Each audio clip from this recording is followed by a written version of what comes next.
తిరుపతి జిల్లా వరదయ్యపాలెంలో తెలుగు గంగ కాలువలో ఓ యువకుడు 6 ఏళ్ల బాలుడు గల్లంతయ్యారు. వరదయ్యపాలెంకి చెందిన ఇరిగేషన్ శాఖ ఏఈ బాబు తన కారు కడిగేందుకు కారు డ్రైవర్ షరీఫ్ మనవడు మహిత్తో ఉబ్బలమడుగు దగ్గర తెలుగు గంగ కాలువకు వెళ్లారు. కాలువలోని ర్యాంపులో కారును దించి కడుగుతుండగా బాలుడు మహిత్ కాలు జారి కాలువలో పడ్డాడు. బాలుణ్ణి కాపాడేందుకు దూకిన ఏఈ బాబు నీటి ప్రవాహానికి కొట్టుకుపోయారు. వారిద్దరిని కాపాడేందుకు దిగిన డ్రైవర్ షరీఫ్ కూడా కొట్టుకుపోయాడు.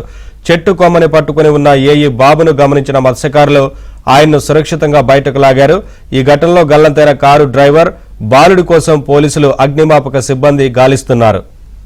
వివరాలు మా ప్రతినిధి దినేష్ అందిస్తారు. దినేష్. నవీన్, మొత్తంగా ఈ వర్షాలు వైపు వస్తుండగా కొద్ది రోజుల క్రితమే ఒక 4 పిల్లలు ఈతకు వెళ్లి ఇదే విధంగా స్వర్ణముఖి నదిలో కొట్టుకుపోయడం అనే సంఘటన మరొక ముందు సచివేట్ నియోజకవర్గంలో బిఎన్ కండ్రికి దగ్గర తాత మనవడు వెళ్లి కారుని కడుక్కోవడానికి వెళ్లి మనవడిని కోల్పోవడం అనేది, మనవడిని రక్షించడానికి ఆయన వెళ్ళాడు. ఆయన చూసి డ్రైవర్ కూడా వెళ్ళడం, తర్వాత డ్రైవరు చిన్న పిల్లోడు ఇద్దరు కూడా నీటిలో కొట్టుకుపోవడంతో పూర్తిగా విషాద ఛాయలు నెలకొంది.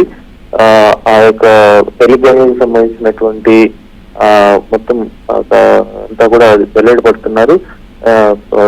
సత్యవేడికి సంబంధించినటువంటి డిఎస్పీ కావచ్చు, పిచ్చినాడి తండ్రికి తహసీల్దారు శ్రీదేవి, అలాగే సత్యవేడికి సంబంధించినటువంటి అధికారులు అందరూ కూడా, పోలీసులు, అగ్నిమాపక సిబ్బంది, ఎన్డీఆర్ఎఫ్ బృందాలు అందరూ కూడా గాలింపు చేపడుతున్నారు. యాక్చువల్ గా ఒకవేళ వాళ్ళు చనిపోయింటే వాళ్ళ బాడీస్ లోపలికి నీళ్ళలోకి వెళ్ళిపోయే పరిస్థితి ఉంటుంది. తేలితే మాత్రం కొట్టుకుని వెళ్ళి 0 పాయింట్ అని, అంటే ఈ తెలుగు అనేది తమిళనాడుకి వెళ్లేటువంటి కాలువ కాబట్టి అక్కడ 0 పాయింట్ అనేది ఉంటుంది సచివేడు ఎండ్ పాయింట్ లో.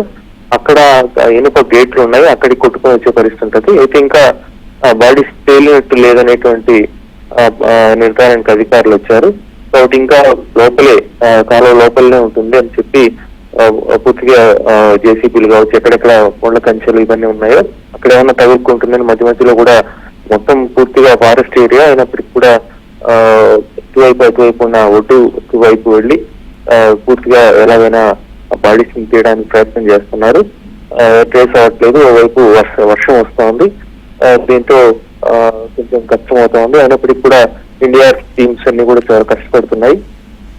ఒకవేళ బాడీలో ఏదైనా తేలితే మాత్రం 0 పాయింట్ దగ్గర కొట్టుకుని వస్తే అక్కడ మిస్ అవ్వకుండా అక్కడ కూడా సిబ్బంది ఉన్నారు. మొత్తంగా ఈ సంఘటన అయితే మాత్రం సచివేడు నియోజకవర్గంలోని బిఎన్ కండ్రిలో విషాదం అలుముకున్నట్టు చేసింది. నవీన్. Thank you Dinesh.